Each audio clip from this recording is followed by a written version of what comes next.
Bismillahir Rahmanir Rahim. Assalamu alaikum. My name is James Frankel. I'm going to be speaking to you a little bit about my experiences coming to Islam. I'm speaking to you now from Honolulu, Hawaii, and it is September 2011. I'm sorry, 2010. Getting ahead of us. I am a professor of comparative religion, and I teach classes in Islam also at the University of Hawaii at Manoa. And I've lived in Hawaii now for just over 2 years, and just entering my 3rd year. And some brothers asked me if I could speak about my experiences, so hopefully, inshallah, I can do this today, and if this is helpful to anybody, may Allah give us all hidayah. As I said, I came to Hawaii 2 years ago. Before that, I lived in New York City. I was born and raised in New York City, born in 1969, and grew up in Manhattan, and part of the time in Brooklyn, another few years of my life. For the most part, had a very happy family life. My parents raised me not with any particular religion, but I think with basic set of moral values. Actually, by heritage, my background is Jewish, but I grew up in a very secular household, and there wasn't a lot of religious practice. The only connection I really had to any kind of traditional religion was from my father's side, my grandmother, my father's mother, who was a practicing Jew. And, it's from her that I learned a few things, Bible stories, stories of the prophets. And for a brief period, my parents actually attempted to send me to a Hebrew school to learn more, but I was not very comfortable there, and actually got kicked out for asking too many questions. So this is probably my character, and it has brought me, I should say, to where I am today. As a professor and as a Muslim, I continue to ask a lot of questions. So I grew up in this way, without any real religious foundation, and this continued through my life into my late teens, and I was actually at the age of 13. I had 2 experiences that are worth mentioning. One, I read the Communist Manifesto of Karl Marx and decided that I was a communist at age 13. I thought the values were sound, and I thought the philosophy was potentially beneficial to people. Also at that time, I suppose this might be one of the earliest exposures to Islam that I can remember. My best friend at that time was from Pakistan. I went to an international school, so I had friends from all over the world. I had a Pakistani friend who gave me a copy of the Quran and thought that it would be, he wanted me to read it. He said, "I don't want you to go to hell." And of course, at that time in my life, thoughts of hell or heaven were not really in my consciousness. And I think I took the book and put it on my shelf, and there it stayed for many years without being opened. A couple of years later, I think I became quite disillusioned as I learned more about the way that communism was actually practiced in many countries in the world. And so I gave up that philosophy as well. And it really wasn't until I entered university that I began to ask the questions that would lead me directly onto this path. I think as a child I was always thoughtful and always wondered about the meaning of life, and those basic questions of why we're here and where we're going, why we suffer. All of those things were always present in my mind even as a child. But as I got older and when I went to university, I focused a lot more on my studies until I had a particular experience. You remember the grandmother that I mentioned before? When I was in university, I was living in Washington, D.C., and I got a phone call from my cousin who was going to school in Maryland. And it was a surprise visit from my grandparents and my aunt and another cousin, and they took me out for dinner. And I spent the evening basically just talking to my grandmother. I told her about my plans to start studying Chinese, which I was doing at the time. I told her about my plans to move back to New York, to transfer to Columbia University. And it was almost as if I saw her and she was giving me her blessing on all of these various decisions that I was making in my life as a young adult. At the end of the evening, I was walking her to her car, and in the parking lot of this restaurant, she turned her ankle and she tripped. And I asked her, "Grandma, are you okay?" And she said, "Don't worry about me. Just worry about yourself." Okay, I thought. And then I continued to walk with her to the car. I opened the door. She got in. I kissed her goodnight. And I said, "Well, I guess the next time I'll see you will be for Thanksgiving when I come back to New York." And she said to me, "God willing." And okay, I didn't think much of it at the time. I closed the door and off they drove. My cousin took me back to my dormitory, and I went to bed. And early the next morning, I got a phone call, and it was my cousin. And I asked him why he was calling so early. And he said, there was no other way to say it. He said, "Grandma died." I said, "Really?" I thought he was joking, maybe. I said, "What are you talking about?" And he explained that she had a heart attack in her sleep. And of course, her final words to me, were echoing in my ears. I said, "I'll see you soon." And she said, "God willing." And I said, "Are you okay?" And she said, "Take care of yourself." So to this day, it was an unexpected visit, and of course an unexpected departure for her. And to this day, I can only wonder, about the meaning of that encounter with my grandmother, who, of course, as I said, was my only link to traditional religion. I went back to New York for the funeral, and it was a traditional Jewish funeral. And the rabbi who was giving the eulogy spoke about my grandmother and said, "Sarah was a rare treasure," he said. "She was like a jewel, and now God has taken this treasure back to him." I said, "Okay." That's what rabbis would say. When the rabbi came to my grandfather's house to pay his respects, I wanted to ask him some questions. I wanted to ask him questions about certain practices that are practiced in a Jewish home at the time of someone's death. And he told me, "Don't worry about those things." He said, "That's just tradition." I said, "Okay. Then how about this? In your sermon, you said that my grandmother, I don't know how well you knew her, but you said that she was taken by God. So where is she? And for that matter, where will I go? Where will you go?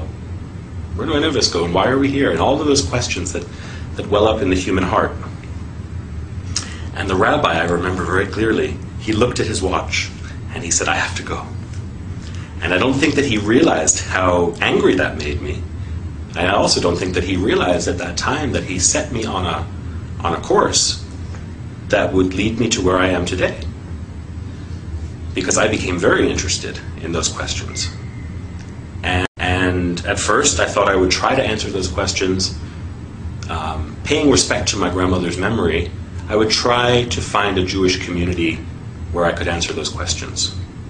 But the communities that I found, and again, I was just 18 or 19 years old at the time, the communities that I found were not satisfactory to me. And I asked the question, which I had asked many times as a child, is God only the God of the Jews? There are only 20 million Jews in the world, and yet there are billions and billions of other people. God created them also, right? So I began to study on my own. I began to read the Bible. And that summer, when I was in England, I was there for an internship. There were some Christians, some evangelical Christians, who sort of approached me and wanted to socialize. Of course, they also wanted me to accept their faith. I thought, okay, why not try Christianity? I've never really thought about it. And in reading the Bible, I came to develop a very strong feeling of love and respect for Jesus.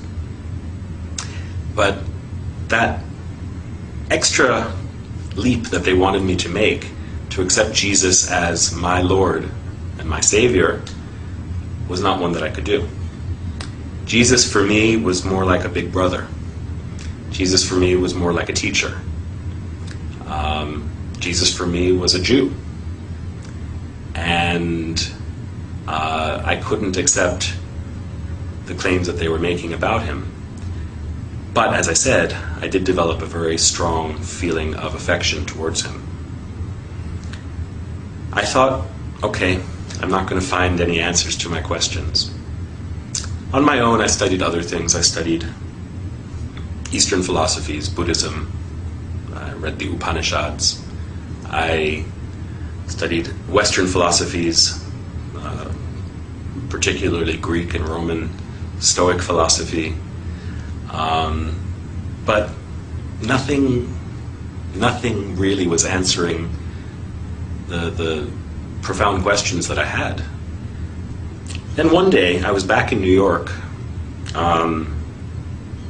just before I began my semester at my new school. And I was at Times Square, and this was back in the early 1990s. So Times Square was very different than it is today. It was much more seedy, kind of raw place. There were drug addicts and prostitutes, and there were all sorts of religious preachers. And I remember speaking to one guy. I always love to talk to people about religion, often as a skeptic. And there was one guy who was a Jew for Jesus. And he was telling me what he believed, and I had heard it before. To me, it was basically Christianity.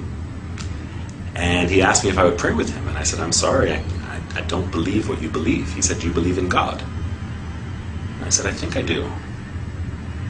And he said, then pray with me. We'll just pray to God.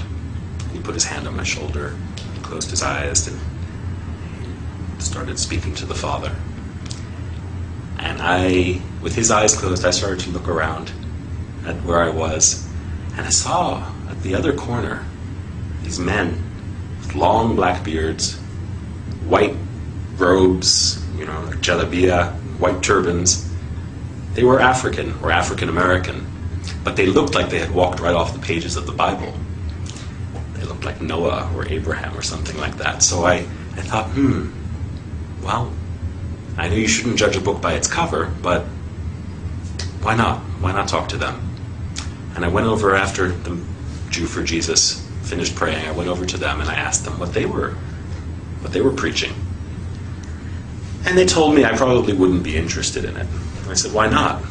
And they said, well, because you're the devil. I said, really? I'm the devil. And they said, well, all white men are devils. And I said, if I'm the devil, let me just ask you this one question. If I am the devil, why am I so thirsty to know God? And they explained to me that even the devil believes in God. And I asked them, I said, where did you get this knowledge? I actually knew, I had written a paper in college about Malcolm X and the Nation of Islam. And so I understood that they were probably some derivative of that black nationalist movement. But I asked them what their source was for this claim of my satanic nature. And they gave me some verses from the Bible, Book of Daniel, I think. And I said, no.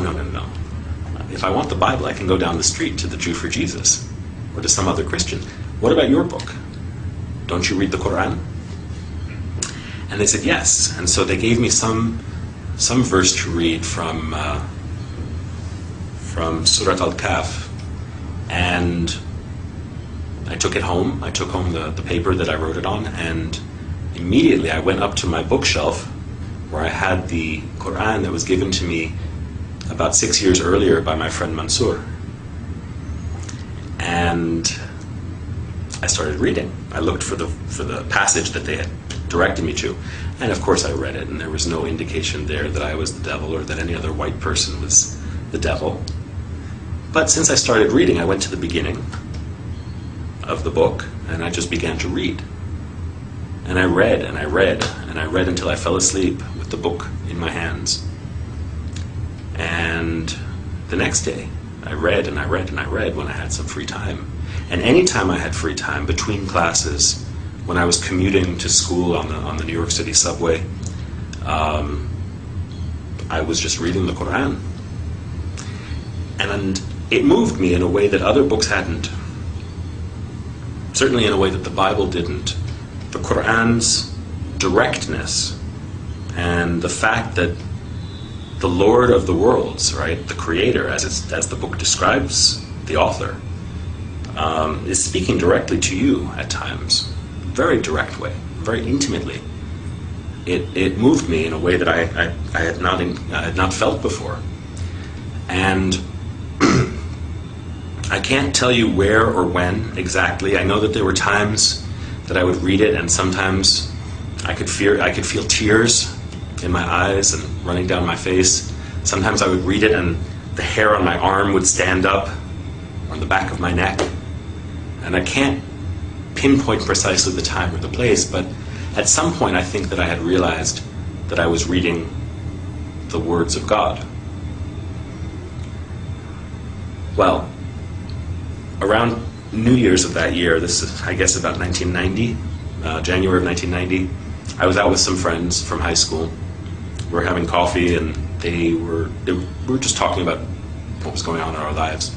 They asked me, what do you believe these days? Because they knew me when I was a communist, and they knew me when I went through many different phases as a young person.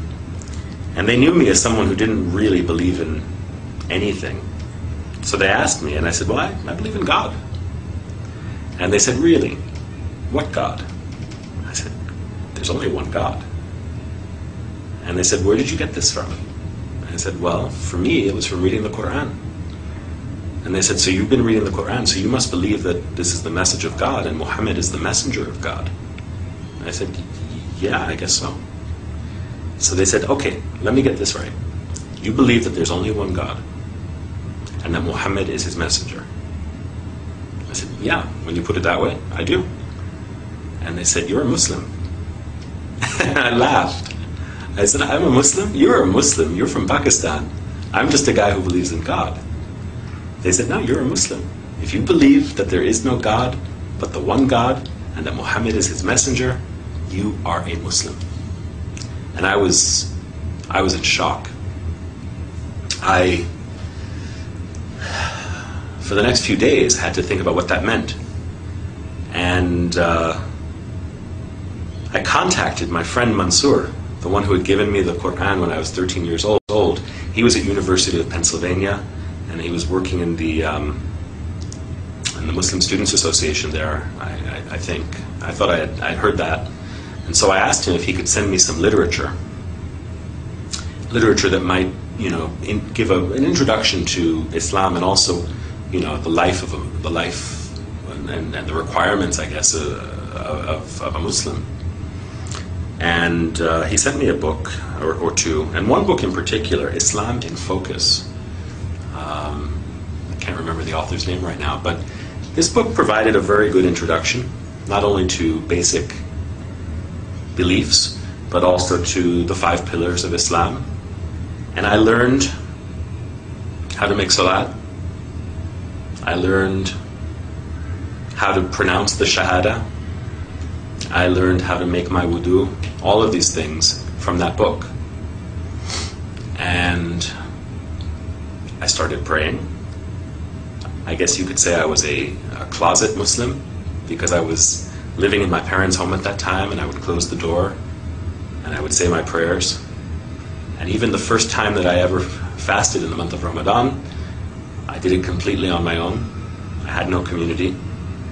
I just found out what time the sun would rise and what time the sun would set, and ate at the times that were permitted.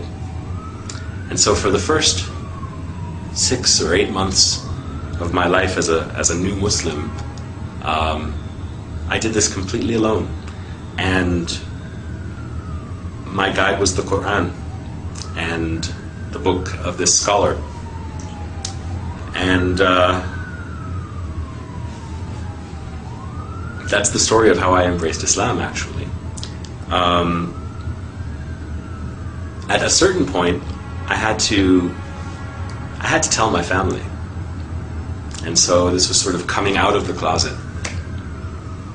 And one night at dinner, I was sitting with my family, and I told them, I said, I've been reading the Quran. They said, yeah, we know. We've seen you carrying it everywhere.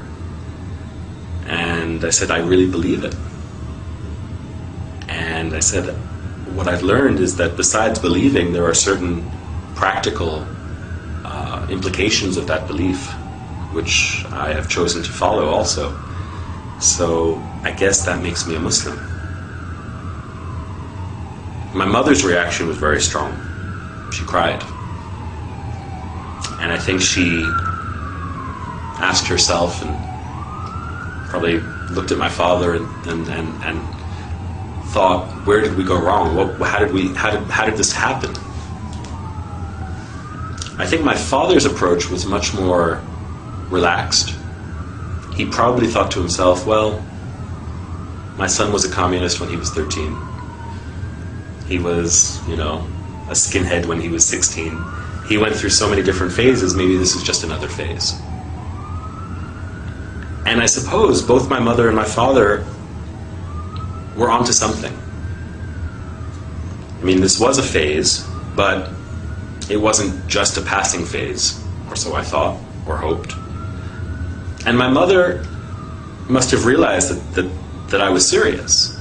But of course her reaction was one of fear and regret, which I suppose are understandable when one is ignorant and only has distorted perceptions based on misinformation or limited information. So there were great challenges in those first years trying to communicate with my parents. I have to say, alhamdulillah, they are very understanding, and they've been very patient, and we've come to a better understanding. At first I think my mother worried that I would turn into some kind of a monster. But I tried to reassure her that, since embracing Islam, I'm a better student. I think I'm a better son,